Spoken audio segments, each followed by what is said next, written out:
এবারে মাইকের তার আছে নিচে, আগুন মশাল কেউ নিচে মাটির মধ্যে নিবাবেন না।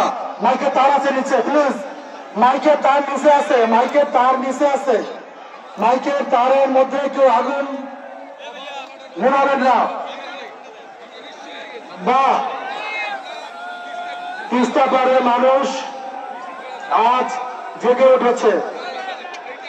আমরা ধন্যবাদ জানাই, আমরা কৃতজ্ঞতা জানাই তিস্তা নদী রক্ষা আন্দোলনের প্রধান সমন্বয়কারী, এই তিস্তা পারের দুঃখ দুর্দশা যিনি চোখে দেখেন, অন্তর দিয়ে অনুভব করেন, যিনি তার জীবন যৌবনের প্রায় ৬৪টি বছর এই তিস্তা পারের মানুষের সঙ্গে থেকে তাদের আন্দোলনের সাথী হোক, তাদের দুঃখ দুর্দশা লাঘবের বন্ধু হোক, যিনি আমাদেরকে আজকে এই তিস্তার পারের জাগরুক করে রেখেছেন, সেই প্রিয় নেতা অধ্যক্ষ আসাদুল হাবিব বলুন, যিনি তিস্তা নদী রক্ষা আন্দোলনের প্রধান সমন্বয়কারী, তাকে আমরা একটা অভিনন্দন জানাই, ধন্যবাদ জানাই।